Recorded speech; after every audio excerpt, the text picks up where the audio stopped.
Class में मैं आप लोगों के साथ फिर एलपीपी के एक्सरसाइज का सॉल्यूशन करने जा रहा हूं। पिछले क्लास में मैंने आप लोगों के साथ 2-3 वीडियो मैंने बनाया था, जिसमें पहला क्लास में मैंने आप लोगों के साथ में एलपीपी के केवल प्री रिक्वायरमेंट जिसको हम लोग बोलते हैं, क्या क्या एलिमेंट्री चीज मुझे चाहिए उसके बारे में डिस्कशन किए थे।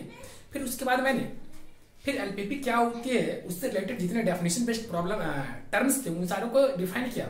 फिर जाकर के मैंने आप लोगों को एग्जांपल्स के हेल्प से आपको समझाने की कोशिश किया कि इस तरह की प्रॉब्लम कैसे सॉल्व किया जाता है। बट इसको उसके बाद मैंने आपको बताया था कि आप लोगों को खुद से ट्राई करना है और खुद से ट्राई करके बनाना है। अगर नहीं बने तो फिर आपका जो वीडियो है इसको आप देखिए, इसमें आपको सारे प्रॉब्लम्स का सॉल्यूशन आपको मिल जाएगी। तो चलते हम लोग स्टार्ट करते हैं। सबसे पहले आपका प्रॉब्लम्स बोला है solve the following linear programming problems graphically. तो इसमें कहता है ग्राफ के मेथड से आपको लीनियर प्रोग्रामिंग प्रॉब्लम को सॉल्व करना है। क्योंकि ग्राफ के मेथड से इसलिए बोलता है क्योंकि इसका अलजेब्रिक मेथड भी होता है जो कि काफी लॉन्ग होता है, बट इससे इजी होता है। मतलब इजी नहीं होता, वो भी ऐसा ही होता है, लेकिन उसके बारे में हम लोग बाद में सीखेंगे। तो चलिए, तो आपका प्रॉब्लम है कहता है मैक्सिमाइज। पहला प्रॉब्लम है, मुझे विश्वास है कि हम पूरा का पूरा वो सारे स्टेप्स लिखना नहीं कोशिश करेंगे, कुछ स्टेप्स को हम लोग जम भी करेंगे, लेकिन जो इंपॉर्टेंट बात है उसको तो लिखना ही है। Maximise 3x + 4y subject to the constraint subject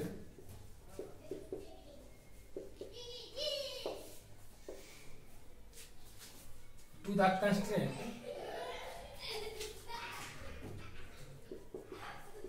x plus y is less than or equal to 4, x is greater than 0 and y is also greater than 0। तो आपको जो है इस एलपीपी को सॉल्व करना है, मतलब किस पॉइंट पे मैक्सिमम या मिनिमम एग्जिस्ट करेगा इसके बारे में मुझे डिस्कस करना है। देखिए, बस आपको मैंने जो जो बात बोली है उन सारी बात को आप लोग ध्यान रखेंगे। देखिए, प्रॉब्लम्स काफी इजी बनते हैं। सबसे पहले आप इसे इक्वेशन फर्स्ट मान लें और इसको इक्वेशन फर्स्ट में ओनली 1 मानिए, इसको आप 2 मानिए। तो मैंने बोला था कि इसको बनाने से पहले आप 2 पार्ट में मान लिए। तो हम इसको क्या किए, सबसे पहले यहाँ पे इधर बनाते हैं हम लोग। देखिएगा, हमने बोला कि अगर हम इसको इधर हम लोग इसका रफ काट कर लेंगे। रफ काट क्या, ये आपको इधर ग्राफ का पेज रहेगा आपका और इधर जो होगा आपका कैलकुलेशन बेस्ड रहेगा। तो कहेंगे फॉर 1, हम लोग कर सकते हैं फॉर 1। अगर हम लोग यहाँ लिखिए if we treat 1 as equation then for 1 मेरा क्या होगा, x + 1 = 4। जैसा कि मैंने आपको बताया था कि आपको क्या करना है, x का वैल्यू 0 रखना है। देखिए, हम थोड़ा आप लोग को यहाँ पर इस वीडियो में क्लास करेंगे क्योंकि यहाँ पे 11 क्लास हम लोग को अभी के 1 घंटा में कवर करना है और आप लोग को कोशिश करना है कि आप पहले की वीडियो देखिए, काफी आपको बेहतरीन ढंग से बताया गया। तो इसमें आपको क्या करना है, सबसे पहले करना है कि x का वैल्यू 0 पुट करना है टेबल बनाकर। अगर x की वैल्यू 0 पुट करेंगे तो y का मुझे क्या मिलेगा 4। फिर y का वैल्यू 0 पुट कर देना, तो y का वैल्यू अगर 0 पुट करेंगे तो x की वैल्यू क्या मिलेगा 4। अदरवाइज तो कोई ग्राफ ड्रॉ नहीं करना है क्योंकि अदरवाइज कंस्टेंट कुछ है ही नहीं, एक ही कंस्टेंट दिया हुआ। और जैसा कि मैंने बताया था कि अगर x इज ग्रेटर देन 0 और y इज ग्रेटर देन 0 तो इसको अगर आप इक्वेशन की तरह ट्रीट करेंगे तो ट्रीट क्या करेंगे, सिंपल सी बात है ना कि x और y दोनों का दोनों 0 है तो पूरा का पूरा फर्स्ट क्वाड्रेंट आ जाएगा। तो इतना क्लियर है कि इसका आंसर जहां भी मिलेगा मुझे वो फर्स्ट क्वाड्रेंट में मिलेगा और वो जो फिजिबल रीजन है वो भी मुझे फर्स्ट क्वाड्रेंट में मिलेगा। तो you have to only consider in first quadrant. तो आपको केवल फर्स्ट क्वाड्रेंट में कंसीडर करना है। तो फर्स्ट से क्या करेंगे, हम एक ग्राफ का सिस्टम ड्रॉ कर लेंगे। और जैसा कि आप लोग का तो ग्राफ थोड़ा सा ज्यादा ही करेक्ट रहती है, मेरे पास तो ऐसा कुछ है नहीं, तो हम लोग क्या करेंगे, सपोज करके मानेंगे। देखिए, यहाँ पे 0 और 4 से बात संबंध है, तो क्यों हम यहाँ पे टाइम वेस्ट करें। जब ये 0 और 4 की बात ही कर रही है हमसे, तो हम क्यों इधर टाइम वेस्ट करें और फटाफट क्यों नहीं। हम देखिए यहाँ पे 0 4 की बात ही कर रहा है तो ज्यादा बहुत लेंथी है नहीं, तो आराम से हम लोग 1 2 3 4 ले सकते हैं। 1 2 3 4 क्योंकि ग्राफ में इतना पॉसिबल हो जाता है। अब देखिए, इतना हमने कर लिया। तो अगर x की वैल्यू 0 तो y का वैल्यू 4, तो यहाँ पे आ गया आपका एक पॉइंट a जो कि 0 4 को रिप्रेजेंट करती है। दूसरा पॉइंट कहता है कि मान लीजिए कि आपका x का वैल्यू 4 तो y का वैल्यू 0, दैट मींस ये आपका आ जाएगा b0 4 0। अब जैसा कि जानते हैं x ग्रेटर देन और इक्वल टू 0 y एक्सिस को रिप्रेजेंट करता है, तो x बराबर 0 y एक्सिस पर होगा और y ग्रेटर देन और इक्वल टू 0 इसका मतलब क्या होगा, ये आपका y इक्वल टू 0 होगा और x एक्सिस पे हो जाएगा। हो गया। अब जो है हाँ, इसके बाद क्या है कि आपका ये आपको ग्राफ ड्रॉ करना है x + y, इसका ग्राफ मिला है तो हम मेरा ग्राफ ये बन गया। तो यहाँ से किसका ग्राफ ड्रॉ हम फट से कर लिए। अब आपको क्या कहता है कि आपको फिजिबल रीजन पहले फाइंड करना है, क्योंकि अब उसके बाद तो कोई कंस्टेंट है नहीं, यही 3 कंस्टेंट ही है। तो सबसे पहले क्या करना है हम लोग को, ये 3 कंस्टेंट के लिए हम लोग को फिजिबल रीजन, जैसा कि मैंने आपको बता दिया कि x इज ग्रेटर देन और इक्वल टू 0 का मतलब ये हुआ कि आपका x ग्रेटर देन और इक्वल टू 0 क्या है, तो इसके राइट, और y ग्रेटर देन और इक्वल टू 0 का मतलब वो किसी में, मतलब कंप्लीटली रूप से वो फिजिबल रीजन जो होगा केवल और केवल फर्स्ट क्वाड्रेंट में होगा। तो अगर ये फिजिबल रीजन फर्स्ट क्वाड्रेंट में होगा तो हम लोग फर्स्ट क्वाड्रेंट में जाते हैं, तो फर्स्ट क्वाड्रेंट में आ गए तो मेरा सॉल्यूशन इसमें आएगा। अब देखते हैं कि इसको भी सेटिस्फाई करना चाहिए। अब इसका कौन सा रीजन है, तो you have to put origin in this equation. अगर आप इस इक्वेशन में ऑरिजिन को पुट करेंगे तो मतलब x बराबर 0, y बराबर 0 इज लेस देन और इक्वल टू 4। क्या यह बात सही है? अगर यह बात सही होगा तो आपका जो रिक्वायर्ड रीजन होगा वो टुवर्ड्स ऑरिजिन होगा with respect to given straight line. उस स्टेट लाइन के रिस्पेक्ट में जो आपका फिजिबल रीजन होगा वो टुवर्ड्स ऑरिजिन होगा। अगर ये इसको सेटिस्फाई नहीं करेगा ना तो ये अवे फ्रॉम द ऑरिजिन होगा, मतलब ये लाइन दूर चले जाएगा। इसका मतलब आपका रीजन इधर आएगा, ये पूरा रीजन आएगा, ये पूरा रीजन आएगा। लेकिन इधर से मुझे मतलब क्या है, क्योंकि मुझे इस सबसे तो मतलब नहीं है सेकंड थर्ड फोर्थ क्वाड्रेंट से, यू ओनली आपको किसको अटेम्प्ट करना, फर्स्ट क्वाड्रेंट को। इसका मतलब आपका फिजिबल रीजन ये हो गया। यहाँ पे लिख देना है इसको रफ करके, क्या लिखना है, सो ए, इसको ओ मान लिया, एओबी है, सो AOB is the feasible region. As we know that optimal value is obtained at only vertex या corner of feasible region. So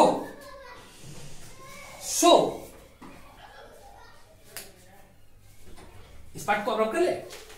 So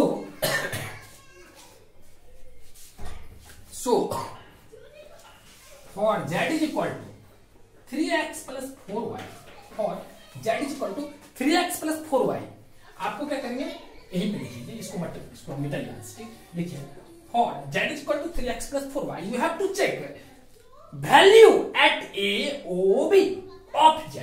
तो at a अगर मैं बात करूं, ठीक, a अगर बात करूं तो a का कोऑर्डिनेट क्या है, 0,4, ठीक। तो 0,4 पर अगर मैं इसका वैल्यू फाइंड किया तो z बराबर क्या होगा, x की वैल्यू 0 और y का वैल्यू 4, तो 0 से मल्टीप्लाई करेंगे तो 3 into 0 0, आप लोग कैलकुलेशन कर लेंगे, मेरे पास स्पेस नहीं है, हम डायरेक्टली ले लेते हैं, 416 है।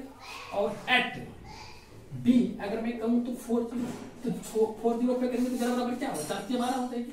और अगर हमें o पे निकाला तो ये आपका 0 0 है, तो ये z कितना देगा, 0 दे देगा, इतना नहीं कर गया। अब यहाँ पे सवाल आपसे क्या पूरा मैक्सिमाइज करने के लिए, सो अब तो स्पेस नहीं है, हम लोग डायरेक्ट यहां लिख देते हैं, so maximum value of z exists at a 0,4 and z max is equal to क्या हो जाएगा, 60, क्या हो जाएगा, 60। समझ गए आप लोग। अब हम लोग चलते हैं नेक्स्ट प्रॉब्लम में,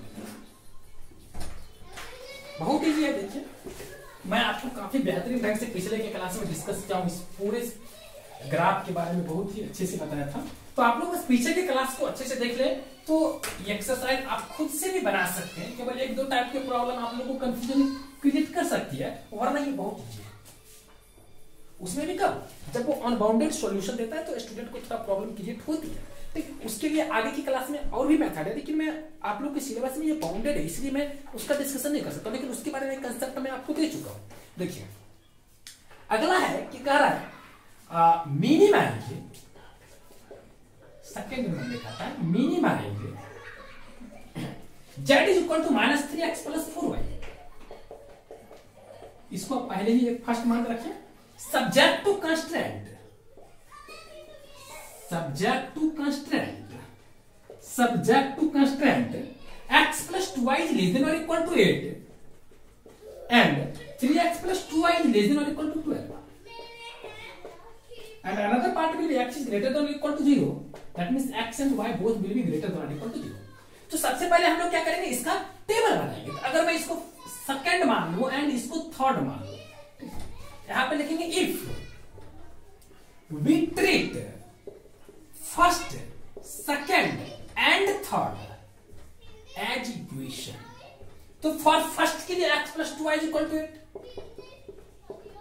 इस केस में अगर मैं इसका टेबल बनाया तो क्या होगी, अगर आप x का वैल्यू 0 रखते हैं तो y का वैल्यू 4, और अगर आप y का वैल्यू 0 रखते हैं तो x का वैल्यू 8।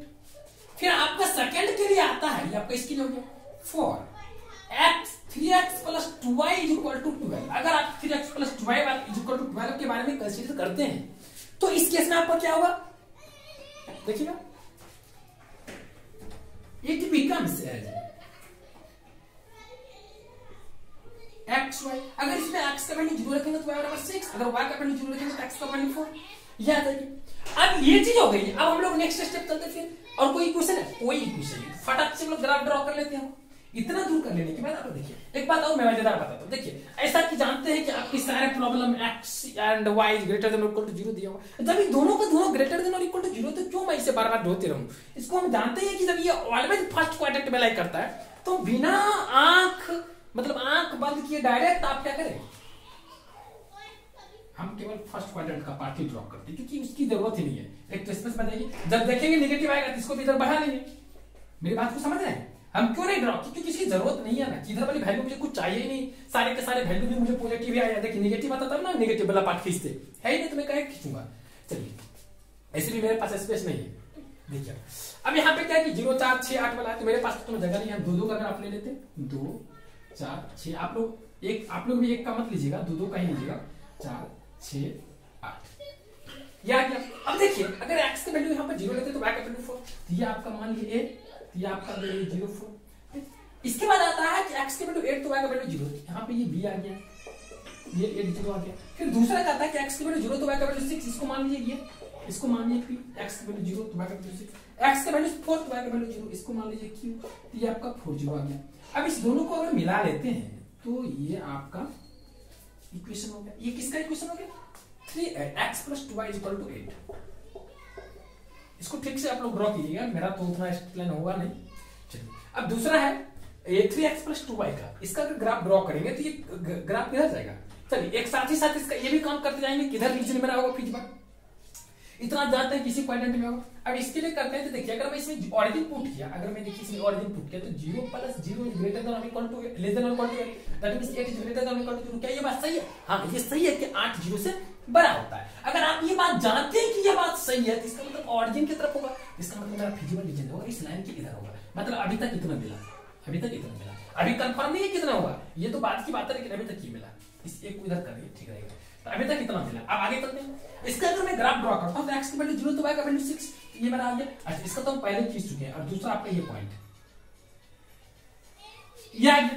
अगर ये आ गया तो इसके ऊपर इक्वेशन तो लिख लीजिए 3x plus 2y is equal to 12।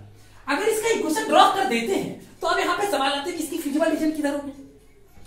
तो यहाँ पे फिर 0 0 पुट करेंगे तो 0 3 into 0, दैट मींस डेफिनेटली यहाँ पर कहेंगे कि 3 into 0 प्लस, नीचे आप लोग को दिख रही है नहीं दिख रही है, तो यहाँ पे कर देते हैं कैलकुलेशन पे। इसको अगर पुट करेंगे तो 3 into 0 plus 2 into 0 is less than और equal to 12, that means 0 is less than और equal to 12, that means 12 is greater than और इक्वल टू 0, दैट मींस ये ट्रू है। अगर ये ट्रू है तो मेरा फिजिबल रीजन जो होगा वो टुवर्ड्स ओरिजिन होगा। इसका मतलब ये जो फिजिबल रीजन होगा फिर इधर होगा। तो इससे पहले क्या था, मेरा फिजिबल रीजन इस यहां तक था ऐसे, लेकिन ये क्या किया, ये फिर कहा कि मेरा फिजिबल रीजन जो होगा ये लाइन जो है इधर होगा, तो ये इधर होगा। तो ये फर्स्ट क्वाड्रेंट तो इस केस में आएगा तो ये फिर कहेगा इधर। तो दोनों के केस में कौन कॉमन है, ये कह रहा है इधर और ये कह रहा है यहीं से, इसका मतलब ये वाला लेफ्ट हो रहा है, मेरा फिजिबल रीजन हो गया। हो गया। अब यहाँ पे कि ये मेरा ए है, ये मेरा क्यू है, ये मेरा ओ। तो यहाँ पे बाउंडेड फिजिबल रीजन कौन सा है, तो यहाँ पे बाउंडेड इस पॉइंट के द्वारा भी हो रहा है क्योंकि ये पॉइंट भी इसका वर्टेक्स आ गया, तो इस पॉइंट का कुछ नाम देना पड़ेगा। तो मान लीजिए मेरा पॉइंट आर है, क्या है आर, तो ए आर क्यू ओ। अगर ये मेरा feasible region A R Q O हुआ तो सबसे पहले जैसा कि हम लोग जानते हैं कि optimal value is obtained only corner of feasible region. In that case definitely आप लोग क्या कहेंगे कि आर का वैल्यू तो मुझे पहले जानना पड़ेगा।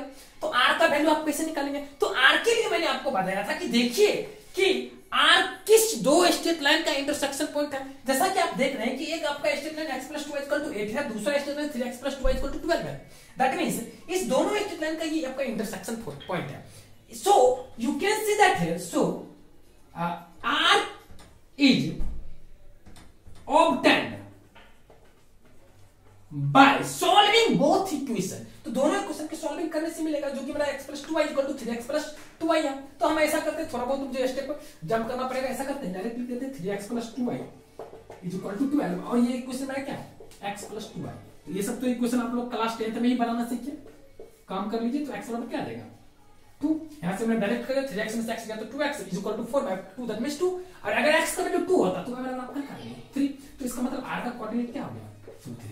अब यहां तक का कंक्लूजन अगर आप समझ गए तो आप बताइए, देखिए जब आप फिजिबल रीजन ऑब्टेन कर लेंगे ना, तो आपके पास वहां पे एक टारगेट रहनी चाहिए। वो टारगेट क्या है कि आप इच वो जो फिजिबल रीजन है, वो बाउंडेड फिजिबल रीजन जो आप ऑब्टेन किया, उसके इच वर्टेक्स का कोऑर्डिनेट आपको जानना पड़ेगा। अगर आप इच वर्टेक्स की कोऑर्डिनेट को जानते हैं तो आपको मैं पहले बता चुका है कि optimal value is obtained always at vertex, that means corner of A obtained convex feasible region. That means आपको क्या करना पड़ेगा, डेफिनेटली उस कॉर्नर पॉइंट पे आपको फाइंड करना पड़ेगा उस जेड का वैल्यू। तो सबसे पहले कॉर्नर पॉइंट का वैल्यू मुझे मालूम रहेगा तब तो कुछ कॉर्नर पॉइंट आप ऑलरेडी जानेंगे, केवल आप ग्राफ ड्रॉ करेंगे उसी टाइम, और केवल एक दो कभी कभी ऐसा मिल जाता है जो कि आप नहीं जानते हैं, तो आप देखेंगे कि किस दो लाइन का वो इंटरसेक्शन पॉइंट है, उस दोनों इक्वेशन के हेल्प से उसको सॉल्व करेंगे, और वही इंटरसेक्शन पॉइंट दैट मींस वही सॉल्यूशन जो होगा उसके इंटरसेक्शन पॉइंट का कोऑर्डिनेट हो जाएगा। तो अब हम लोग क्या करें, हम फट से क्या करते हो, यहां तक तो कर लिया, स्पेशली थोड़ा सा घर वाला पार्ट रब कर लेते क्योंकि इसका तो कोई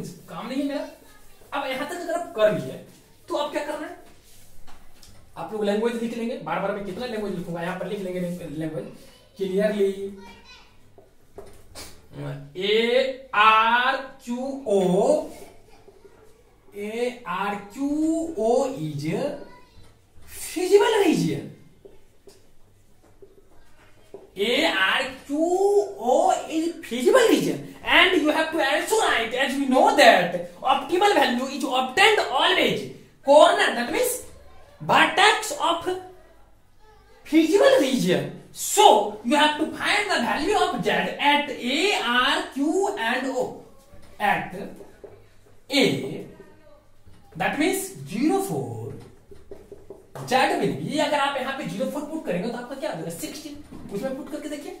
इसके बाद आपका r आ गया, अगर r दैट मींस 2, 3 पुट करेंगे, आप लोग कैलकुलेशन कर लीजिएगा क्योंकि आप लोग के एग्जाम में तो क्या कहते हैं डेफिनेटली रूप से आप लोगों को तो पार्शियल मार्क्स की सुविधा रहती है, आपको स्टेप मार्किंग करती है, इसलिए आप लोग लिखेंगे स्टेप बाय स्टेप तो ज्यादा फायदा रहेगी।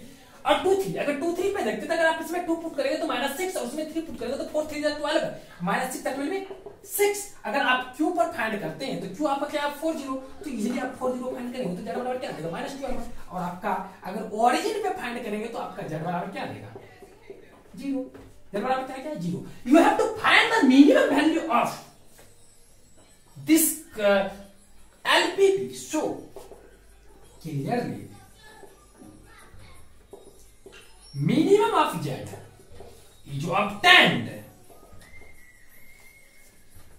at minimum of z is obtained at which point 40, how much -12। this is a procedure to solve LPP। देखिए जब तक ये रीजन आपको बाउंडेड मिलेगी तब तक आपको कहीं कोई समस्या नहीं। अनबाउंडेड के केस में कभी कभी आपको प्रॉब्लम होगी, अदरवाइज तो इजी है, आप लोग देख ही रहे। 2 नंबर भी हो गया। अब हम लोग चलते हैं 3rd नंबर की तरफ।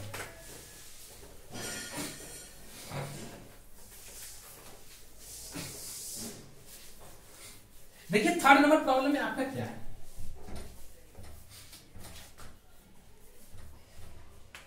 थर्ड नंबर में कह रहा है कि maximise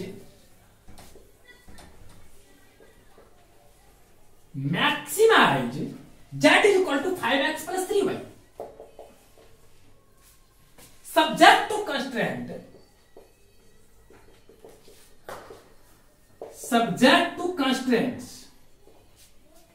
3x plus 5y is less than or equal to 50, 5x plus 2y is less than or equal to 10 and xy is greater than or equal to 0 simultaneously। चलिए तो अब आपको इसका ग्राफ ड्रॉ करना है। कैसे बनाएंगे देखिएगा आप लोग ध्यान से। सबसे पहले क्या करेंगे, इसका ग्राफ ड्रॉ करेंगे। इसका तो हम लोग सबसे पहले बना लेते हैं। अब देखिए कैसे बनाएंगे, यहां पे लिख लिया लैंग्वेज में, इफ वी ट्रीट 1 2, ये 1 हो गया, ये आपका 2 हो गया, ये आपका 3 मान लिया। If we treat 2 3 as equation, then it will be definitely as 3x plus 5y is equal to 15, and you have to draw its table for finding its graph. If you take x is equal to 0, then you will definitely get y is equal to 5. Similarly, if you put y is equal to 0 in this equation, you get x is equal to 5. Now you have to again, for 5x plus 2y is equal to 10, अगर मैं इसका graph draw बनाऊं तो इस case में अगर मैं x equal to 0 रखूं तो y बराबर 5 है, एंड अगर मैं y इक्वल टू 0 रखूं तो x बराबर 2। अब इसका मुझे ग्राफ ड्रॉ करना तो थोड़ा टेबल का हालचाल देख लेते हैं। ये 5 2 के बीच में ही है, तो इजीली हम लोग डायरेक्ट ड्रॉ कर लेंगे, 1 2 5 1 2 3 4 करके, ज्यादा नहीं है। अब हम देखिए फिर क्या करते हैं, ग्राफ का हम इधर नेगेटिव वाला पोर्शन क्यों ले हम, क्योंकि यहाँ पे सारा वैल्यू ही पॉजिटिव है। लेकिन आप लोग ले लीजिएगा, आपका ग्राफ सुंदर लगेगा। 1 2 3 4 5 1 2 3 4 5 लेकिन अब देखिए x का वैल्यू 0 तो y का वैल्यू 5। अच्छा, एक कांस्टेंट का हालचाल क्या है, दोनों ग्रेटर देन और इक्वल टू 0 है। क्लियर है कि फर्स्ट क्वाड्रेंट में आएगा, इसलिए तो हम इधर जा ही नहीं रहे। उसके बाद ये भी सब पॉजिटिव है, x का वैल्यू 0 तो y का वैल्यू 5, तो x का वैल्यू 0 और y का वैल्यू 5। एक पॉइंट तो मुझे यहीं पर मिल गया 0 5, दूसरा 5 0, तो एक पॉइंट आपका b यहां पे मिल गया। और इसको हम ग्राफ ड्रॉ भी कर लेते हैं, और हम ग्राफ ड्रॉ ही नहीं करते, इसका इसके ऊपर में इक्वेशन भी लिख देते हैं। कौन सा इक्वेशन है, 3x plus 5y is equal to 15। और अगर आप इसका इक्वेशन लिख देते हैं तो जरा देख भी तो लीजिए इसका रीजन किधर होगा।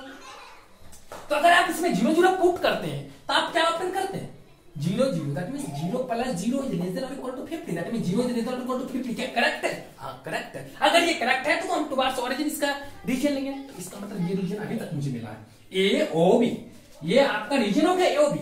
Now you have to consider about 5x plus 2y is equal to 10। अगर मैं इसके बारे में कंसीडर करूं तो यहाँ x के वैल्यू 0 तो y का वैल्यू 5, तो दूसरा तो यहीं से आप गुजर रहा है, और दूसरा पॉइंट 2 0 है, एक आपका ये है, p ले लेते हैं। अगर आप इसका ग्राफ ड्रॉ करते हैं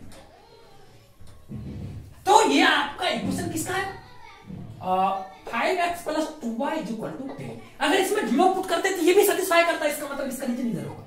तो इससे पहले कहा था वो नहीं है,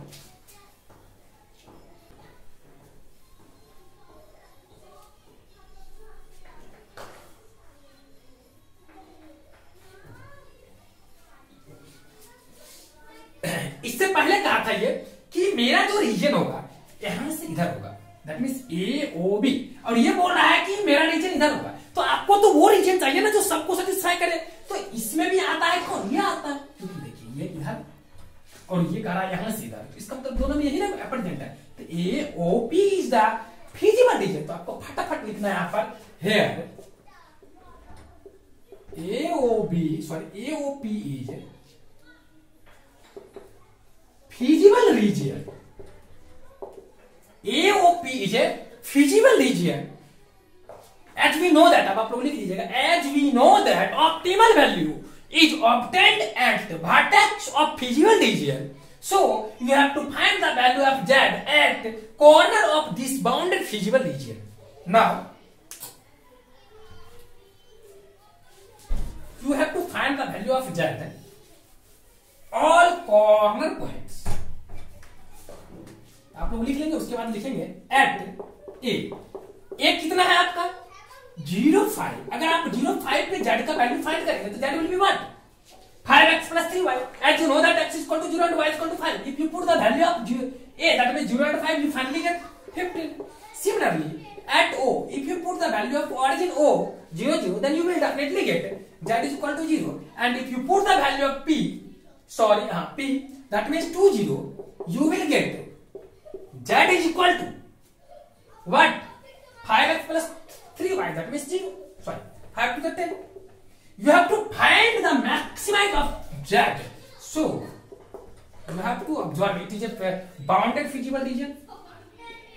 This is a feasible region, and you get the maximum of z at 0, 5, which is equal to 15. So maximum of z is obtained at 0, 5, and z max is equal to what? 50. Z max is equal to 50.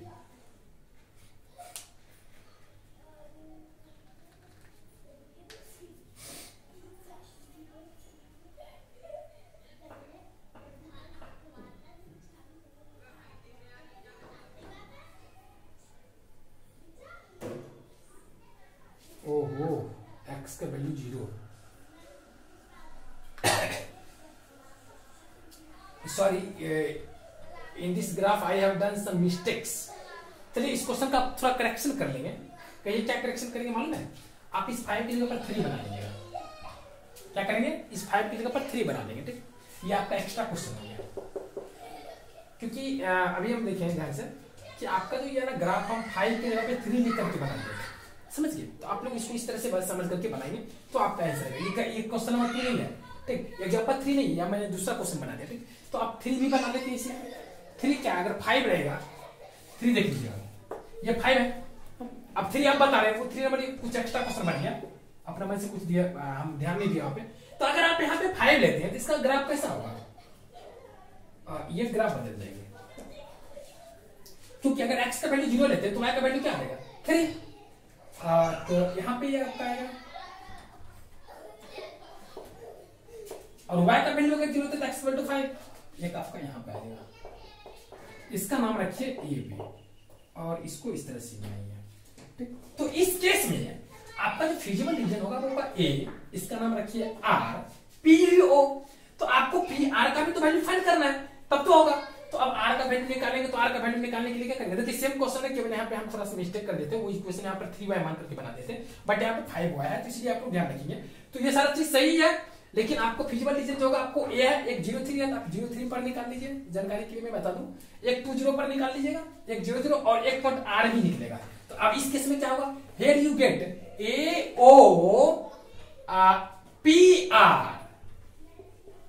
तो A O P पर तो निकाल लिया, हमको are पर check करना, are का value निकालना पड़ेगा. अगर आर का वैल्यू निकालेंगे तो दोनों इक्वेशन को सॉल्व करना पड़ेगा. तो कैसे सॉल्व करेंगे? ये किसका इक्वेशन है? 5x + 2y, इस लाइन का, और इस लाइन का इक्वेशन ये है. अब दोनों इक्वेशन को सॉल्व करते हैं. इसको यहां पे लिख लीजिए.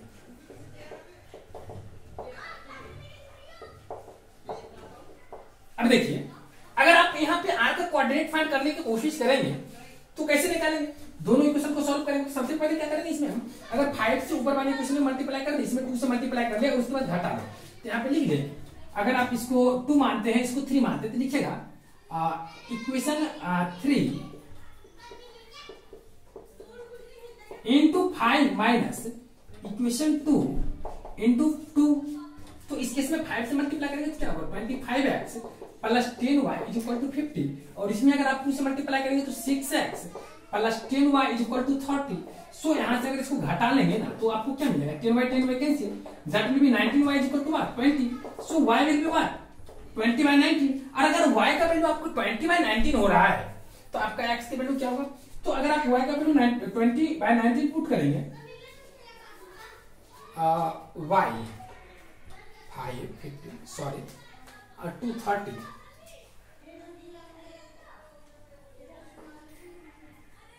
सॉरी x का वैल्यू हो गया आपका 20/19. अगर x की वैल्यू 20/19 हुआ तो x की वैल्यू किसी इक्वेशन में पुट कर लीजिए, तो y बराबर क्या मिलेगा? 45/90. तो y बराबर क्या हो गया? 45/90. तो यहाँ पे x और y आपको इस वैल्यू पर, इस पॉइंट पर भी आपको निकालना पड़ेगा इसका वैल्यू. तो अब यहाँ पे क्या करेंगे? एट पॉइंट r क्या हो गया? 20/90 एंड 45/90. अगर हम यहाँ पे z का वैल्यू निकाले तो इस पॉइंट पे आपका z का वैल्यू क्या होगा? आप अगर यहाँ पे निकालेंगे तो x की जगह पर ये 20/19 तो 45/90 है. तो अगर x की जगह पे 20/19 निकालेंगे तो 20/100/19 और 45 तो 135. इसका मतलब हो गया ये आपका 235/19 हो जाएगा. 235/19 हो जाएगा.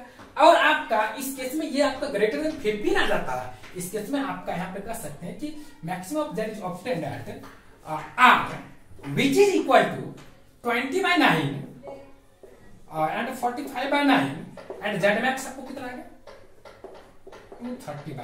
235/19, ये आपका Z max हो गया। तो ये प्रोसीजर होता है इसको सॉल्व करने का, उसमें मिस्टेक कर देते तो आपका 3 नंबर हो गया। अगर आप 3 नंबर समझ गए तो हम लोग चलते हैं क्वेश्चन नंबर 4 की तरफ। देखिए 4 नंबर में आपको क्या बोल रहा हूं,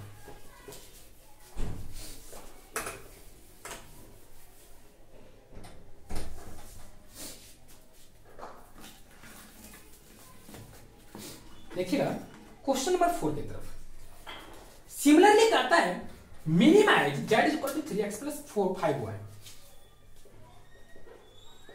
minimise z is equal to 3x plus ये 4 नंबर है 5y। अगर आपको इसे मिनिमाइज करना है subject to constraint, subject to constraint, जो आपको सब्जेक्ट टू कंस्ट्रेंट दिया हुआ वो दिया हुआ x plus y 3y is greater than equal to 3, x plus 3y is greater than equal to 3। तो फटाफट लिखेंगे x plus 3y is greater than equal to 3, दूसरा दिया हुआ है x plus y is greater than equal to 2, x plus y is greater than equal to 2, और third constraint जो है वो ग्रेटर देन इक्वल टू 0 है। तो सबसे पहले आप इसको मान लेंगे फर्स्ट, इसको सेकंड, इसको थर्ड। आगे तो हमारा पार्ट इसको इधर कर लेते हैं, रब का कम लिखेंगे इफ यू ट्रीट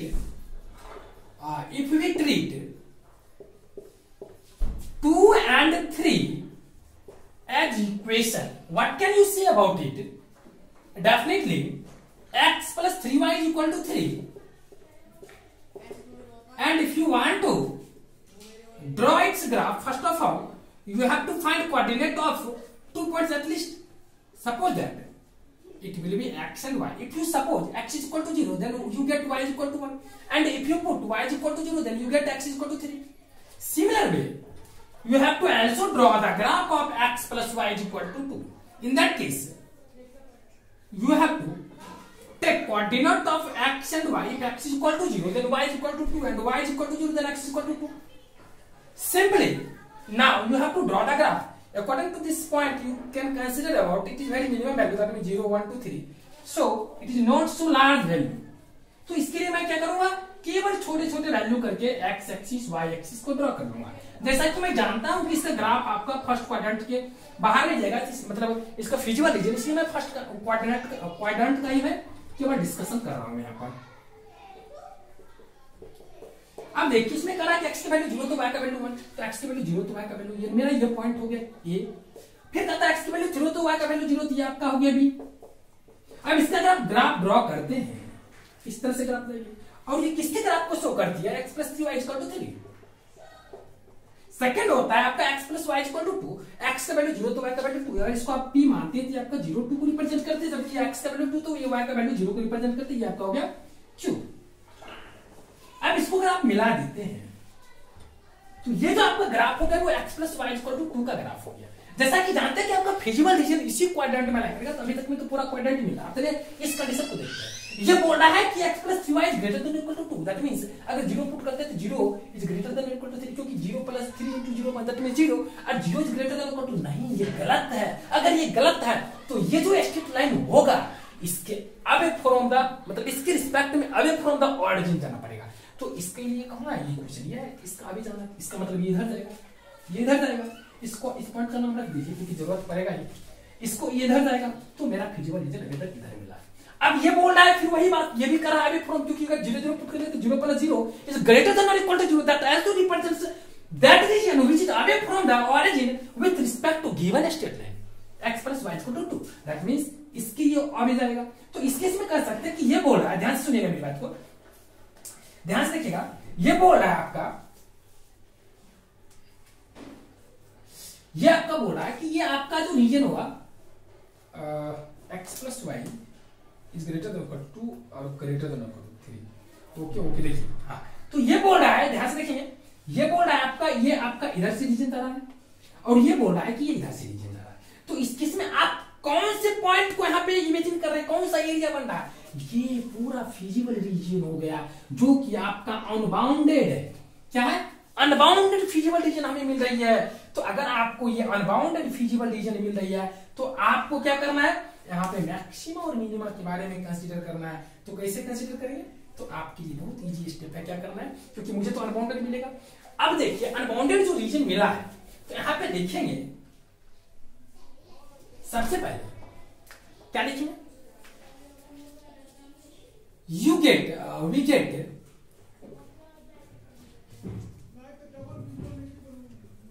shaded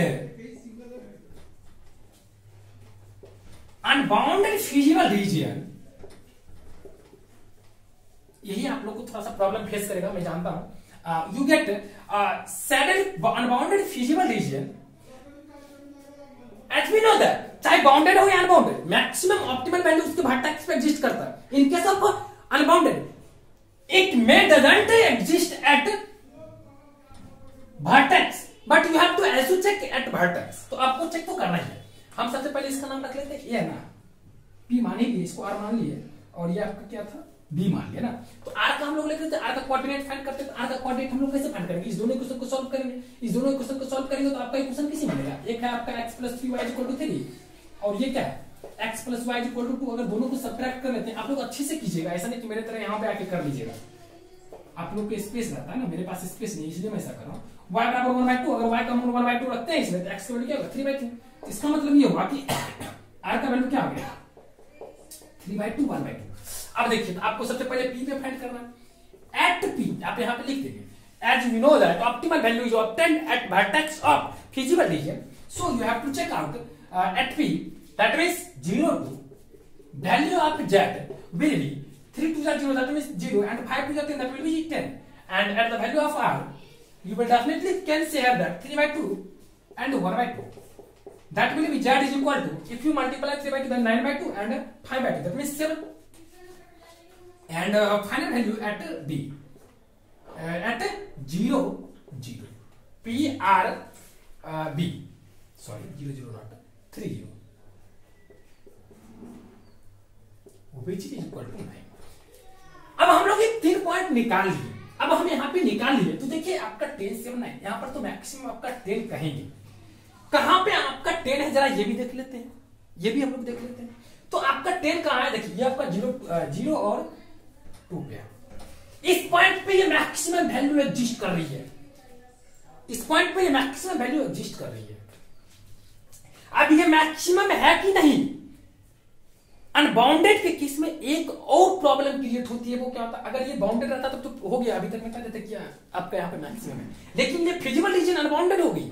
अगर ये फिजिबल रीजन अनबाउंडेड होगा तो उस केस में आपको एक केस एराइज करना पड़ेगा। वो क्या करना पड़ेगा कि you have to consider now,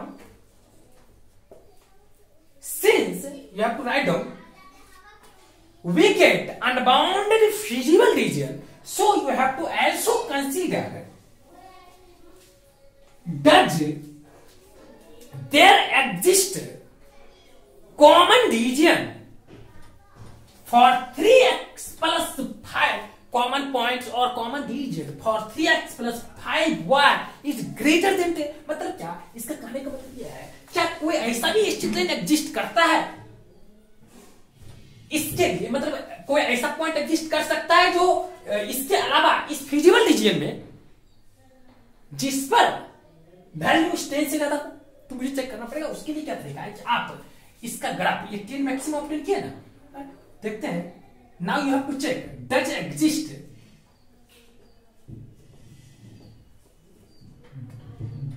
any points that satisfy 3x plus 5y is greater than 0। क्या कोई ऐसा पॉइंट एग्जिस्ट करता है जो इसको भी सेटिस्फाई करता है? इसका मतलब सिंपल ये हुआ कि वो पॉइंट जो होनी चाहिए, सॉरी 0 लिखा गया, sorry 10 that means z max, अगर इससे बड़ा भी हो जाता है तो इसका मतलब क्या है कि उस फिजिबल रीजन में दूसरा भी पॉइंट एग्जिस्ट कर रहा है जिससे वो बड़ा है। इस केस में उसके बारे में हम कह नहीं सकते कि वो कौन सा पॉइंट होगा, तो इसलिए वहां पे कहेंगे कि mini maximum value does not exist. तो उसका प्रोसीजर क्या है कि आप पहले इसको ड्रॉ, इस ग्राफ को आप ड्रॉ करना पड़ जाएगा। इसको अगर मैं ड्रॉ करूं तो इसको रन कर ले, इसकी तो जरूरत है नहीं, जो पॉइंट इंफॉर्मेशन के लिए था सारा तो मैंने ओपन कर लिया। अब अगर मैं इसका ग्राफ ड्रॉ किया तो यहाँ पे क्या बोलोगे कि x की वैल्यू 0 तो y का वैल्यू 2, और y का वैल्यू 0 तो x की वैल्यू 10/3, तो 10/3 3.3 समथिंग के आसपास आएगा। तो यहां पे अगर मैं इसका ग्राफ ड्रॉ किया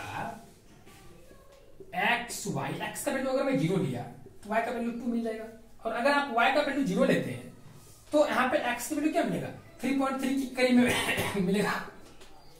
तो एक्स की वैल्यू 0, वाई का वैल्यू 2, एक पॉइंट ये हो गया। और दूसरा क्या है ना, y बराबर 2 0 लेते हैं, अगर मैं y बराबर 2 0 लिया, सॉरी x की वैल्यू 3.3, y का वैल्यू 0, तो आपका ये पॉइंट कहां आएगा, यहां पे आएगा। तो अगर आप इसको मिलाते हैं, इसको आप डार्क लेयर से लीजिएगा, सॉरी ये हो गया। तो आप क्या कर सकते हैं, आपका फिजिबल रीजन ऐसे था, ऐसे था ना, लेकिन इसमें मतलब ये जो फिजिबल रीजन दे रहा है, इसको देखिए, ये जो आपका रीजन है, इसमें अगर 0 0 पुट करेंगे तो ये कौन सा फिजिबल रीजन को शो करेगा, यहां से इधर, यहां से इधर, तो यहां से इधर शो कर रहा है। इसका मतलब क्या हुआ, इससे पहले जो हमने फिजिबल रीजन ऑब्टेन किए थे और इस केस में जो हमने फिजिबल रीजन ऑब्टेन किए, दोनों में कॉमन कुछ पॉइंट है क्या, ये तो यहीं से ना था, इधर इससे पहले जो था वो ऐसे था, लेकिन ये यहीं से कह रहा था, इसका मतलब तो बहुत सारा पॉइंट कॉमन आ गया। तो इस केस में कहेंगे there does not exist any optimal value, any मतलब ऐसे कहिए कि there does not exist maximum value of that. तो यहां पे कहेंगे सो, आप लैंग्वेज लिखना चाहे तो लिख सकते, इसको रब कर ले, कहेंगे क्या, लिखे लिख देते लैंग्वेज, आप लोग को ज्यादा कंसेप्चुअली समझेंगे, लिखेंगे since for 3x plus 5y is greater than 10, which is also z max, there exists also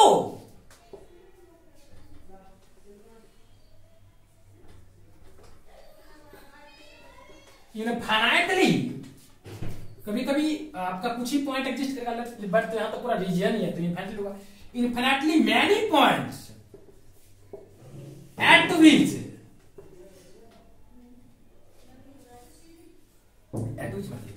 which is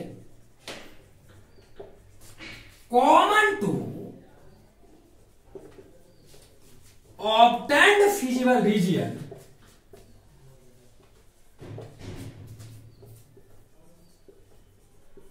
so Z max doesn't exist।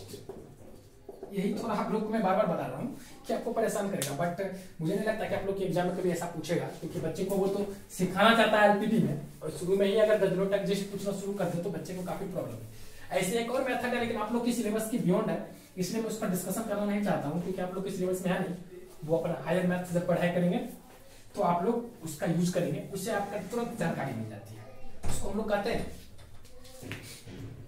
देखिएगा 5 नंबर में हम लोग चलते हैं, प्रॉब्लम नंबर 5, इसमें कह रहा है कि मैक्सिमाइज 3x प्लस 2y, तो इसको लेते हैं maximize 3x plus 2y is equal to, जो कि z दिया हुआ है, सब्जेक्ट टू कंस्ट्रेंट, ये आपका सब्जेक्ट टू कंस्ट्रेंट क्या है, आपका subject to constraint x plus 2y is less than और इक्वल टू 10, दूसरा है 3x plus y is less than और इक्वल टू 50, और तीसरा है X Y is greater than equal to 0। तो सबसे पहले इसका क्या स्टेप है, वो अगर हम एक कहूं तो क्या बोलेंगे आप लोग, इसका पहला जो आपका स्टेप आता है वो आएगा कि सबसे पहले इसको आप फर्स्ट माने, इसको सेकंड माने, उसके बाद इसका ग्राफ की बात करेंगे तो लिखेंगे यहाँ पे if we treat 1 and 2 as equation, in that case you can say that x plus 2y is equal to 10, and if you draw its table then you can say that here xy, if you take x is equal to 0, y value 5, and if you take y is equal to 0 then x is equal to 10। ये कहानी आ गई इसकी। और अगर आप second के बारे में कहते हैं तो उसके लिए मेरा 3x plus y is equal to 15। तो यहां पे क्या है कि अगर आप x का वैल्यू 0 लेते हैं तो y का 15, अगर y का वैल्यू 0 लेते हैं तो x का वैल्यू 5, तो यहाँ तो 5, 10 और 15 का कमाल है। अगर यहाँ पे 5, 10 और 15 का कमाल है तो क्यों हम इसके चक्कर में पड़े, क्यों नहीं हम ग्राफ के वैल्यू को ही बढ़ा ले। तो फटाफट हम लोग क्या करें, इसके ग्राफ के रीजन को थोड़ा सा बढ़ा करके, और हम लोग वैल्यू जो लेंगे ना इनपुट, वो थोड़ा बढ़ा लेंगे, 5, 10, 15 से स्टार्ट करते इस तरह से, क्योंकि ग्राफ तो मुझे उसके रीजन में लाना है ना, इसलिए। अब जो है हम लोग फटाफट ग्राफ ड्रॉ करेंगे, फटाफट ग्राफ ड्रॉ करेंगे बाद में, लेकिन उससे पहले इसके ऊपर में हम लोग इसको ड्रॉ कर लेते हैं। अब देखिए हम लोग का पहला पॉइंट है x बराबर 0,5, तो मेरा ये पॉइंट हो गया जो कि मेरा 0,5 है। एक पॉइंट है tan 0, तो आपका एक पॉइंट है b जो कि tan 0 है। अगर दोनों पॉइंट को हम मिला देते हैं तो ये जो आपका स्ट्रेट लाइन होगा ये क्या हो गया, x + 2y = 10। दूसरा है इसमें अगर 0,50 लेते तो x की वैल्यू 0 तो आ गया वैल्यू 15 p, और x की वैल्यू 5 तो आ गया वैल्यू 0। एक पॉइंट आपका ये आ जाता है, आ गया। अब हम लोग को एक चीज और चेक करना है कि कौन सा फीजिबल रीजन होगा। मान लीजिए आपका R है, ये आपका R है, ये आप इसको क्या माने थे, A माने थे, इसको आप B माने, इसको आप R माने, इसको मान लीजिए P, इसको मान लीजिए Q, कहानी खत्म हो गई। अब आप फिजिबल रीजन देखें तो अगर इसमें आप 0, 0 पुट करते हैं तो इसको सेटिस्फाई करता है, ये भी इसको सेटिस्फाई करता है, कि दोनों केस में क्या होगा, ओरिजिन की तरफ होगा। इसका मतलब मेरा फिजिबल रीजन ये हो गया, ये मेरा फिजिबल रीजन हो गया। यहाँ पे लिखेंगे हम लोग क्या, here ARQO is feasible region, feasible region आप लोग अच्छे से लिखेंगे, फिजिबल रीजन। जब so as you know that, अब आप इसके नीचे में लिखेंगे, as we know that maximum value of z is obtained, that means optimal value is obtained always at vertex of feasible region. So bounded feasible region you can say that है, आप कह सकते हैं यहाँ पर बाउंडेड फिजिबल रीजन, क्योंकि यहाँ पर बाउंडेड हम लोग ने ऑब्टेन किया। तो इसका मतलब हुआ हम लोग इसके बाउंडेड जो है ना क्लोज जो रीजन मैंने ऑब्टेन किया, इसके क्लोज रीजन पर फाइंड करेंगे। तो इसका मतलब करेंगे एट ए मेरा क्या है 0,5। अगर मैं 0,5 पे निकालने के लिए चला तो z बराबर हुआ x का वैल्यू, अगर मैं 0 y का वैल्यू 10, 5 रखूंगा तो 10। अगर मैं b पे r तो मैं जानता नहीं हूं, आप तो r निकालना पड़ेगा। तो इस दोनों इक्वेशन को सॉल्व करेंगे। तो इसको सॉल्व करने के लिए मैं क्या करता हूं, इस इक्वेशन में 2 से मल्टीप्लाई करेंगे तो x + 2y = 10। अगर इसमें 2 से मल्टीप्लाई करेंगे तो 6x + 2y = 30। अगर मैं सब्ट्रैक्ट किया तो -5x = -20, तो x बराबर क्या 4। अगर मेरा x का वैल्यू 4 बात, यहां पर y का वैल्यू क्या होगा 3। इसका मतलब r का कोऑर्डिनेट हो गया 4, 3। अब यहाँ पे अगर मैं r पर चेक करूं 4, 3, तो मेरा z क्या हो जाएगा, यहाँ पे 4, 3 = 12 and 3 = 6, 12, 6, 8। और यहाँ पे r के बाद q आता है। अगर मैं q पे फाइंड किया 50, तो मेरा z बराबर क्या होगा 5, 3 = 15। और यहाँ पर ARQ के बाद आपका ऑरिजिन पे आता है 0, 0 पे, आप z बराबर क्या कहेंगे 0। और आपको यहाँ पे मैक्सिमाइज करना, तो किस पॉइंट पे मिला है 18, विच इज 4,3। तो आप यहाँ पे क्या लिख सकते हैं, so maximum of z is obtained at 4,3 which is equal to 4,3 and z max is equal to what 18, और z max बराबर हो जाएगा आपका 18। तो ये हो गया आपका क्वेश्चन नंबर 4। अगर आप सॉरी 5। अब हम लोग 5 के बाद चलते हैं 6 की तरफ। देखिए 6 नंबर क्वेश्चन को हम लोग कैसे बनाएंगे, फटाफट देखिए 6 नंबर की तरफ।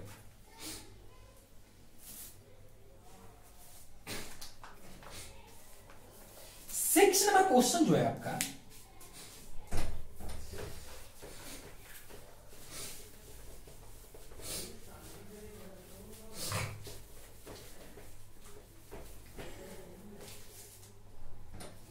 सिक्स में कहता है minimize x + 2y,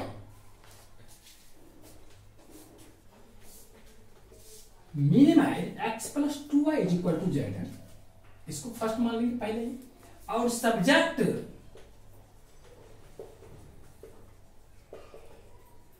to constant जो दिया हुआ है वो दिया हुआ है 2x + y ≥ 3, जिसको हमने सेकंड मान लिया। और दूसरा जो आपका है x + 2y ≥ 6, इसको हमने थर्ड मान लिया। और एक कांस्टेंट दिया हुआ है xy ≥ 0। इसके बारे में तो हम पहले से जानते हैं। चलिए फटाफट सबको ग्राफ ड्रॉ करते हैं। यहां पे लिखेंगे if we treat 1 and 2 and 3 as equation, what can you say about it? 2x plus y is equal to 0. That represents simply, here you have to take x and y. If you x is equal to y, you get y is equal to 3, and if y is equal to 0, then x is equal to 3 by 2. That will be 1.5. Similarly, for equation x plus 2y is equal to 6, if you put x is equal to 0, you get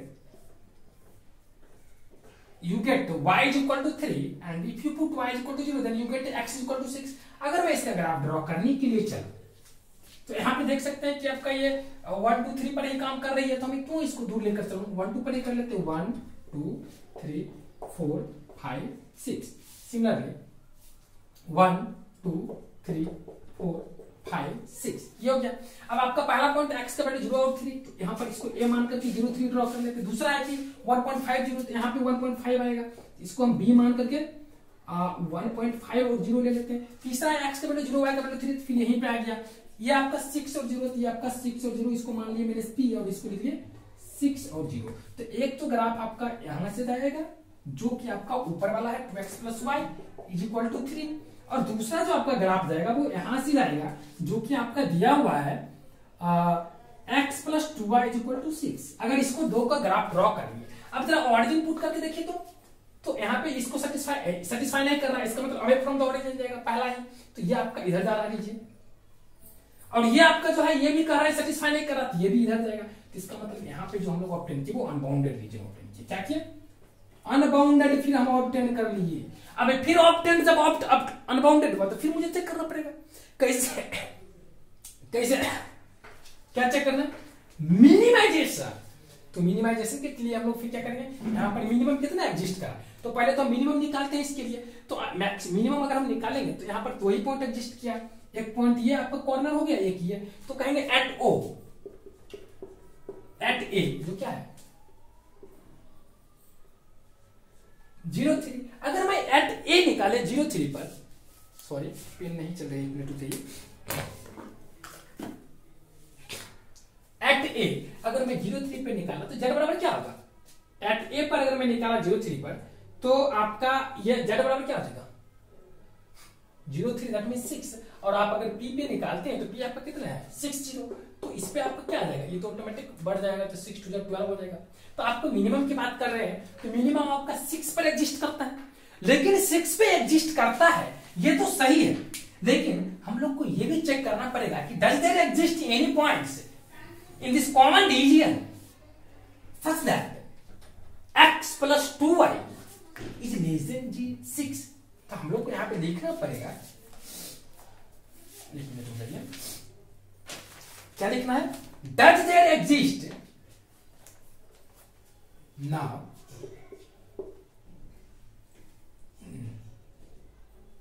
z minimum,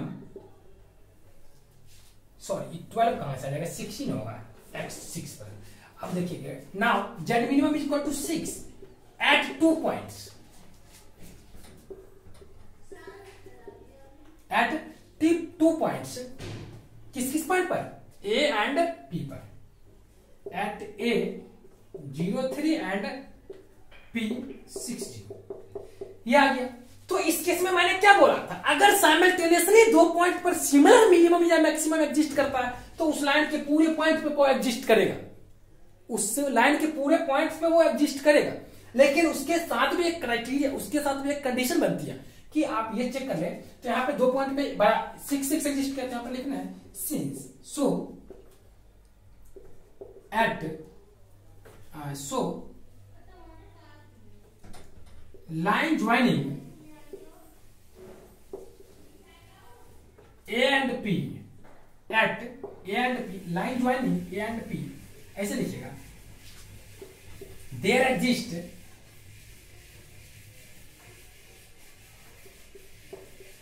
infinitely many points at line joining A and P, at A and P such that z minimum is equal to 6. अब अगर z इससे अगर छोटा भी होता तो आप check कर सकते हैं, नहीं हो पाएगा। x प्लस 2y अगर चेक करते हैं कि कोई कॉमन पॉइंट होगा, अगर ऐसा होता तो फिर अनबाउंडेड हो जाएगा, मतलब एग्जिस्ट नहीं करेगा, लेकिन ये एग्जिस्ट किया। अगर इससे करते ही छोटा तो यहाँ पर अगर x वैल्यू 0 तो y का वैल्यू 3 होता है, 0 और 3 ले लिए। और दूसरा क्या आता है, अगर y का वैल्यू 0 लेंगे तो x का वैल्यू क्या होगा, 6 होगा, तो यहाँ पे 6 होगा, तो यहाँ पे 6 होगा। और ये रीजन क्या बता रहा है, ये आपको क्या बता रहा है, ये बता रहा है आपका कि क्या ऐसा इससे कोई छोटा पॉइंट आ रहा है। इससे कहने का मतलब अगर मान लिया आप 3 ले लेते हैं तो 3 लीजिएगा, इससे छोटा था, तो यहाँ पे अगर 3 लेते हैं तो x की वैल्यू 0 तो y का वैल्यू 3/2 और y का वैल्यू 0 तो x की वैल्यू 3, तो इस केस में क्या कहेंगे कि ये पॉइंट आ रहा है। x की वैल्यू देखिए, यहाँ पहले आप 3 लेते हैं तो 0 3 पर एक आ रहा है, और x 0 3 लिया ना तो x की वैल्यू अगर 0 लेते तो y का वैल्यू 3/2 गया ना, एक यहाँ पे आ गया, तो ये भी आ रहा है। तो क्या इसके रीजन में जो इसको सेटिस्फाई कर रहा है, तो इसको जो सेटिस्फाई कर रहा है ये इधर सेटिस्फाई कर रहा है, इधर सेटिस्फाई कर रहा है, लेकिन मिनिमम पॉइंट, मिनिमम तो आपका इसी लाइन पे ना एग्जिस्ट करेगा, क्योंकि इधर जाएंगे तो बढ़ जाएगा ना, इसलिए इसका मिनिमम इसी पर आएगा। ठीक है, क्योंकि अनबाउंडेड है तो अनबाउंडेड एवं जाता है, नीचे में तो नहीं ना, ये तो बाउंडेड ना हो गया नीचे से, इसलिए यहाँ पे मिनिमम एग्जिस्ट कर देगा। ठीक, चलिए 6 नंबर हो गया। इसी तरह से आपका आता है नेक्स्ट क्वेश्चन, वो आता है आपका 7 और 8 9 10, 3 क्वेश्चन और है। देखिएगा 7 8 9 10 ये 3 क्वेश्चन और है, उसको भी आप लोग देख लीजिए।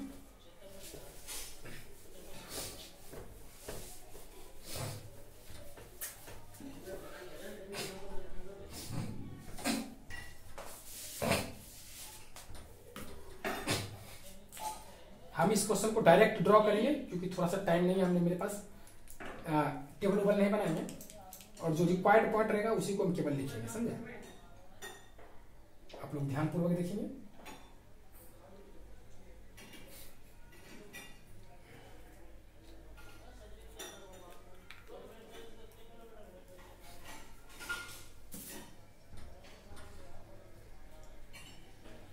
देखिए, तो आपका सबसे पहला क्वेश्चन आता है 7 नंबर। देखिए 7 नंबर कहता है मैक्सिमाइज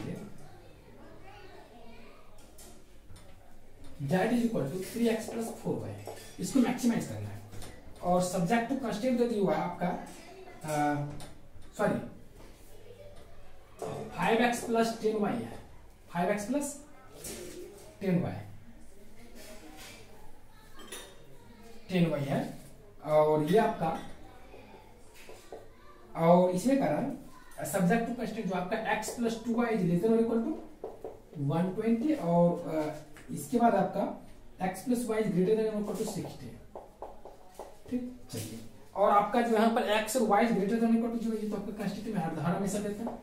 देखिए इसका हम ग्राफ डायरेक्ट ड्रॉ करते हैं, क्योंकि उतना अपना टेबल आप लोग बनाते रहेंगे।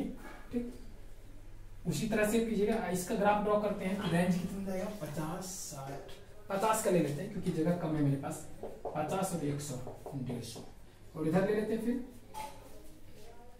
फिर ये 50, ये आपका 100, और ये आपका 150 ले लिए। अब देखिए यहाँ पे अगर x की वैल्यू 0 रखते हैं तो y का वैल्यू 60 मिलेगा, तो 50 और 100 के बीच में कहीं 60 होगा, इसको मान लिए ये x की वैल्यू 0 तो y का वैल्यू 60। और दूसरा आता अगर y का वैल्यू 0 लेते हैं, सॉरी यहाँ पर आइएगा, इधर ना आएगा, ये 0 60 हो जाएगा। अब जो है आपका दूसरा है कि अगर y का वैल्यू 0 लेते हैं तो x की वैल्यू 120 हो जाएगा, तो 120 यहाँ पर कहीं होगा। अगर इसको मिला लेते हैं तो एक तो रीजन ये दे दिया, तो यहाँ पे 0 0 सेटिस्फाई कर रहा है, हाँ सेटिस्फाई कर रहा है, तो ये टुवर्ड्स ओरिजिन है, इतना तो स्पष्ट है। दूसरा इसमें लेते हैं, अगर x की वैल्यू 0 लेते हैं, ये 60 है आपका, तो y का वैल्यू 60 हो जाएगा। तो अगर x की वैल्यू 0 तो y का वैल्यू 60, इसका मतलब 0 60 फिर इसी पर आएगा। दूसरा जो आपका है x plus y greater than equal to 60, हाँ। और अगर y का वैल्यू, अच्छा एक और इसमें कंस्टेंट दिया हुआ, सॉरी एक कंस्टेंट और है आपका, x minus 2y is greater than equal to 0। अब यहाँ पे इसका लेंगे तो ये आपका पॉइंट दे रहा है कि अगर x की वैल्यू 0 तो y का वैल्यू 60, y का वैल्यू 0 तो x की वैल्यू 60, तो ये 60 60 से ही पास करेगा, तो एक यहाँ पे 60 आ रहा है, इसको मान लीजिए p, तो ये आपका आ गया। अब ये x minus 2y is greater than equal to 0 है, तो इसके इसमें अगर इसके बारे में सोचते हैं तो x यहाँ पे आपका इक्वेशन की तरह अगर मानेंगे तो x minus 2y is equal to 0, तो यहाँ पे क्या होगा, x बराबर 2 है। इतना तो क्लियर है कि अगर ग्रेटर ना आएगा तो x का मान y से बड़ा होगा, तो x का मान अगर इधर ज्यादा जाएंगे तब ना आपका एक्स का मतलब ये इसका पहले ग्राफ खींचेंगे, इसका ग्राफ जो होता है वो ओरिजिन से जाता है, ठीक। ये आपका क्योंकि ये y बराबर x की जैसा ग्राफ है, तो ये आपका x बराबर 2 के ग्राफ हो गया। अब जो है इस पॉइंट का कोऑर्डिनेट फाइंड करेंगे। ये जो पहले नंबर तो इसका ये जो ग्राफ है ये किसका इक्वेशन है, इसका लिख लेते हैं। ये आपका है x + 2y = 20, x + 2y = 120। और ये जो ग्राफ है आपका ये किसका है आपका x + y = 60, ये ले लिया। और ये आपका x + 2y, तो आपका ये पॉइंट आपका हो गया P, और ये पॉइंट आप मान लीजिए आपका Q। PQ पहले नहीं ना माने, पहले मान चुके हैं। इसको मानिए R, और इसको मानिए S, और इसको मानिए B, तो पहले माना होगा ना। अब देखिए x पर यहां तक ये सब कहानी समझिए। अब क्या है कि आपका फिजिबल रीजन चूज करना है। तो यहाँ पे देखिए अगर इस रीजन में कोई पॉइंट लेते, सबसे पहले ये कह रहा है क्या, अभी फ्रॉम द ओरिजिन, ये भी बोल रहा है, ये कह रहा है, देखिए ये बोल रहा है क्या, ये सेटिस्फाई कर रहा है, ये सेटिस्फाई कर रहा है, इसका मतलब टुवर्ड्स ओरिजिन। ये नहीं सेटिस्फाई कर रहा है, इसका मतलब अवे फ्रॉम द ओरिजिन। तो अभी तक जो मेरा मिला है, ये मिला है ये रीजन। अब क्या है इसके बारे में सोचो। ये कह रहा है क्या कि ऊपर होगा कि नीचे, ये देखिए सेटिस्फाई कर रहा है, हाँ ये सेटिस्फाई कर रहा है। अगर ये सेटिस्फाई कर रहा है क्या टुवर्ड्स ओरिजिन, यहाँ पर तो पता नहीं चला ऊपर है नीचे होगा। तो देखिए x का वैल्यू यहाँ पे क्या y से बड़ा होगा तब तो जाकर के ये बड़ा होगा। तो x की वैल्यू बड़ा इसमें ना होगा, क्योंकि इसमें जाएंगे तो छोटा हो जाएगा। x की वैल्यू होता है हॉरिजॉन्टल वाला, तो इसका मतलब क्या होगा, इसमें रहेंगे तब इसका मतलब फिजिबल रीजन वाला इधर वाला होगा, इस केस में इधर वाला होगा। तो पहले से मेरा ये है, और ये बोल रहा है ऊपर नहीं जाओ नीचे जाओ, नीचे जाएगा तो इसका मतलब ये हो जाएगा R S B और P। तो यहाँ पे आपका फिजिबल रीजन होगा R S B और P, ये आपका फिजिबल रीजन हो गया। और आप मैक्सिमम फाइंड करेंगे तो आप R S B और P पर निकाल करके देख लेंगे, जिस पॉइंट पर ये मैक्सिमम एग्जिस्ट करेगा वो आपका हो जाएगा। तो मुझे लगता है कि पहले R का कोऑर्डिनेट निकालना पड़ेगा। तो अगर R का कोऑर्डिनेट निकालेंगे तो इस इक्वेशन और इस इक्वेशन का सॉल्यूशन करना पड़ेगा। तो अगर दोनों को सॉल्यूशन करेंगे तो R का कोऑर्डिनेट कितना निकलेगा, x बराबर 2y रखेंगे तो y बराबर आ जाएगा कितना 20, और x बराबर कितना आ जाएगा 20 to the 40, दैट मींस 40 और 20। ये आपका R का वैल्यू निकल गया 40 और 20। और उसके बाद जो है आपका s का वैल्यू निकालना है। अगर s की वैल्यू चलती है तो ये आपका आ जाएगा 60 30। किसका सॉल्यूशन है, ये आपका x + 2y बराबर 120 और x बराबर 2y। इसमें x बराबर 2y के लिए 4y बराबर 120, x बराबर क्या आ जाएगा 4y बराबर 120 से y बराबर 30। अगर y बराबर 30 पुट करें तो x बराबर 60, इसका आ गया। अब आपको क्या करें, हर एक पॉइंट पे निकालना है, मैक्सिमम चेक करना है। तो यहाँ पे चेक करेंगे जिस पे मैक्सिमम होगा वो मैक्सिमम हो जाएगा। बट आपको मैं आंसर बता दूं कि आपका मैक्सिमम जो एग्जिस्ट करेगा वो आपका एग्जिस्ट करेगा 60 30 5 आ जाएगा। ये आपका 400 600। तो आपका ये S और ये जो आपका 60 और 30 और उसके बाद 120 इस दोनों पॉइंट पे एग्जिस्ट करेगा, ठीक। इस दोनों पॉइंट पे क्या लिखना है, eight S and P both point exists maximum of Z which is equal to 600, जो कि आपका 600 के बराबर होगा। और आप फाइनली क्या देखेंगे, so on AP on BS BS का मतलब क्या हुआ, BS पे जितने पॉइंट है सारे पॉइंट पे आपका 600 वैल्यू एग्जिस्ट करेगा। तो अपन लिख देंगे on BS there exist infinitely many points at which maximum of Z content, जो कि मैक्सिमम ऑफ Z को कंटेंट करता है, समझिए। तो मैंने कुछ नहीं किया, वैसे केवल फिजिबल रीजन आप लोग देख लेंगे इस तरह से।